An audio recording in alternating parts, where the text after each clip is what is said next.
Hey guys, welcome back to part 2 of how to start your own monster tank. Sorry this is really late, but Christmas came up and I did other videos just because those were happening at the time. So you get it, Christmas makes you really busy. Now, part 2 is about a single tank, which is a single fish in a tank. Nothing else, not even another species, and a single species tank, which is, you get just one species of fish. I'll start off with single species.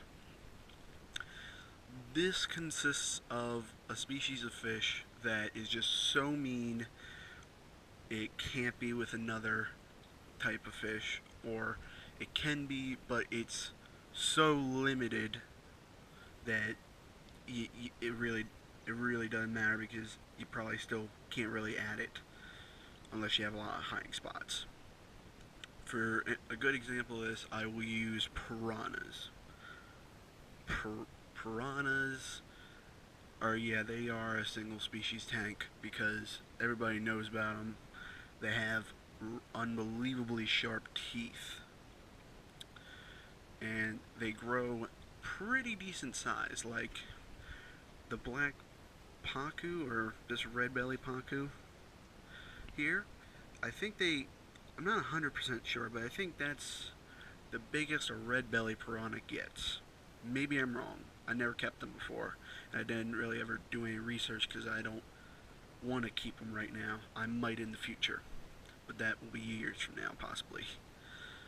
But yeah, they have very, very sharp teeth, and they will devour anything that comes into the tank. So that's basically why they're a single species. Now, they do require a bigger tank, even bigger than this 125, because they like to be in bigger groups. They prefer, I think it was 10 to 15? Maybe you can do pretty okay with 5, but I say 5 would be like your bare minimum. There would be a lot of action. They would always be moving back and forth like these pacu, but generally feeding would be consisting of mainly meats, just throwing in a piece of chicken, pork, or just another fish and let them go town on it. Never stick your hand in that kind of tank, because single species tanks, not just piranhas, generally they are so aggressive. You can't. It don't matter. You can't stick your hand in there, or they will try to eat it. Now, another good example of this is snakeheads. Now, I want to mention something just before this. A lot of these fish, like the piranhas and snakeheads I'm mentioning, are probably not going to be legal in your state. Here in PA, I think they are. I'm not completely sure about that. But I know down in Florida, heavy restrictions on fish, and I think in places like California and all that, also heavy restrictions because they are warmer places and fish like this can survive there. Here it gets way too cold and generally they can't. So you kind of get lucky if you're on the East Coast and up in like north a little more. But so snakeheads are, believe it or not, can be even more aggressive than piranhas. Sorry. Snakeheads, I believe, can't go with anything. Piranhas, I think, can maybe go with one other thing, but it's going to have to be really big or have some kind of self defense mechanism. Snakeheads, I think you can go for the same. I'm not sure. I just know that I've seen them eat a heavily armored catfish. Like this was a really strong one, and it bit it in half. Now, snakeheads prefer, I think, a decent group sizing of at least 3 or 5. They don't need to be as packed in as piranhas, and they grow a lot bigger than piranhas, so that's kind of why. And they don't really school up as much as a piranha would. But I'm just giving these two as examples because I don't know every fish in the world. It's kind of hard to do that. But yeah, so basically fish like that are ones you would probably, those are probably going to be the main two you would probably go for a single species tank. But they would probably, both of them would require a 300 plus gallon tank. I think if you're going to do piranhas, you probably want to do 600 so you can actually really get a lot in there, just because they feel secure in numbers. Because if you see how these guys are schooling and how the pacu will, sometimes they'll be right side by side like that. That is typical schooling behavior, and they do that for both protection and because that is just how they are. They like to do that. Now piranhas are especially like this because they don't, the way they attack in the wild is they all gang up together on a single fish and just tear it apart. Now that is basically what that's basically what they will do in your tank. And so you'll basically always begin movement going back and forth, back and forth. Now they also prefer dimmer lights. For snakeheads, I believe they prefer heavier lightage. I'm not completely sure. But basically, yeah, that's how you would most likely handle, or what you would probably go with for a single species tank.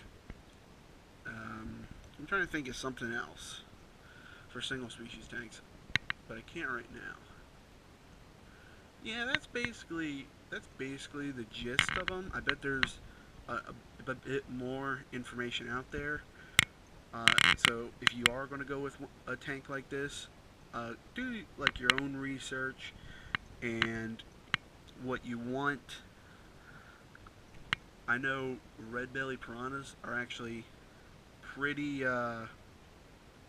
Those are actually pretty commonly found because whenever I go to my pet store, I always see some of them. I don't know who buys them, but somebody buys them, believe it or not.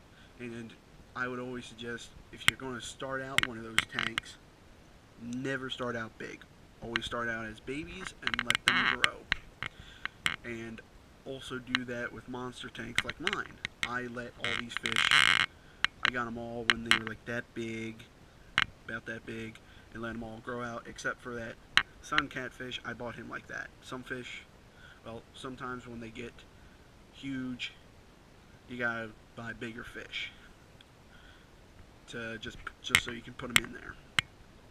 But yeah, that's basically it on a single species tank. Now a single fish tank. This consists of fish that are just so aggressive that they can't even be with their own kind. Now maybe you'll get lucky. You can find a really passive one that's really mellowed out, and that can be with other fish. But generally, you can't. They're just so mean that they can't be with other fish. Now, a good example of this is the flower horn. The flower horn is not found in nature. It's a big mixture of different types of cichlids, and that's how they got the flower horn. There's a whole lot of varieties of them. They're really cool. I'm even thinking of a flower horn in the future when I actually have room for it. I do not right now, so that's why I won't get one as badly as I want one, though. Yeah, they are pretty aggressive, but they are actually really cool because they can grow a pretty good personality, just like the Oscar. An even better one, such as they can sometimes follow your finger around, and they can do a flip, or they just really get personal. Like, they get a good personality, and they know who you are, just like the Oscar does. However, they'll like you even more. Now, if you do start off with a flower horn, the way to start off is don't just throw a little baby in a 125 like mine. I think a 125 can hold a flower horn. I'm not sure. You're going to have to, depending on if you do want to get one, I would do your own research. That's a real big point I actually want to make in this. I'll go back to the flower horn in a second, but I want to make a point of this. Do your own research on the fish. Do research on any fish you really get if you're going to put it into a monster tank, because a lot of times when you go to a pet store, sometimes they might not know what they're talking about because they never owned one, and because of that, they'll just try to, they'll try to think of stuff that other people have said, and maybe that they'll just try the best to give you information that you want on it. Not all, some will just be trying to sell you the fish because they don't care, they just want to make some money. But not all the places. Some are really good and they're actually just trying to tell you what it is and trying to get some information they have. Like my local pet store, I know they care. They try their best when I'm asking them questions. If they don't know it, then I'll go home and do my own research, which I think you should definitely do before buying any fish. Do your research. Do your own thing. And if you know it's a big fish already, and you know you got a little tank, don't put it in there. Because just yesterday when I went, they had this big, let me think. It was, oh yeah, a big silver arowana. I mean, huge. And some guy bought it, not knowing it'll probably get bigger, and they asked what kind of tank it's going to go in. He put it in a 55 gallon. That thing was already a foot and a half, maybe two. I don't know. It was a while since I seen it, but that fish ain't happy. It ain't going to be happy. So things like that. Don't buy a big fish and put it in a small tank, especially if you don't know what it is, and it's just bad. They get unhappy, they'll get depressed and die. That's why, hopefully, in a couple of months, I'll have a bigger tank, so these guys will be a lot happier. Not all of them will go in the bigger tank. Some will stay here, just so I can grow them out to get them a little bit bigger. But, so hopefully, yeah. Alright, but now, back to the flower horn. Flower horns, like I said, they grow their own personalities, and they're really cool. You can teach them tricks, and they're a lot more personal than even Oscars. But don't start them off in a big tank. They actually prefer small tanks, believe it or not. They do. And so don't get a baby like maybe that big or maybe like that big and throw him in a tank like this by himself. He ain't gonna be happy. It ain't gonna grow a good personality. It's gonna basically do what any normal fish like these guys are doing. It just ain't gonna be happy. What you want to do is start it off in, like, believe it or not, a 20 gallon. Then as it gets bigger, put it in a bigger tank, and like not a huge one, like start off in 20, go to 55, go to 100, and then maybe in that 100 be his final tank, or maybe just one above that and that'll be his final tank. And it'll be very, very happy because they prefer a smaller space.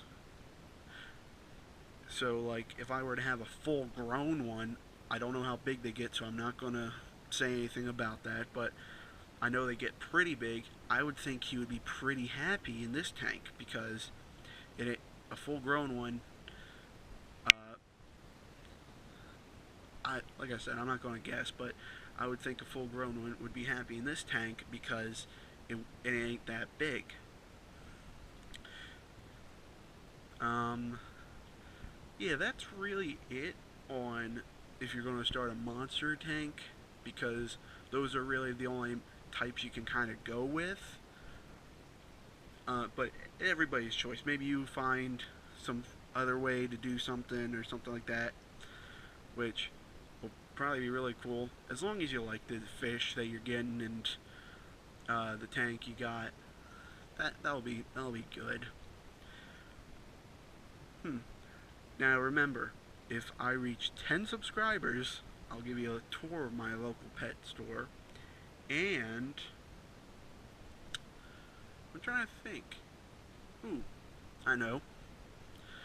I will also get a fish I've been really dying over, but hang on. I will also name it whatever you guys comment down below. Now, I don't have any names for any of my other fish, so if you want to comment down below for some of the other fish, go right ahead. But the one I'm talking about that's special that I'll get, I'll also let you guys choose out of 3 kinds I really want to get. So, yeah, that's basically it for this video.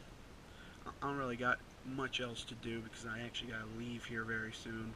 So, see you guys next time. There'll probably be a second video up today about the 75-gallon, how the ick situation is going. But other than that, yep, see you guys later. Bye.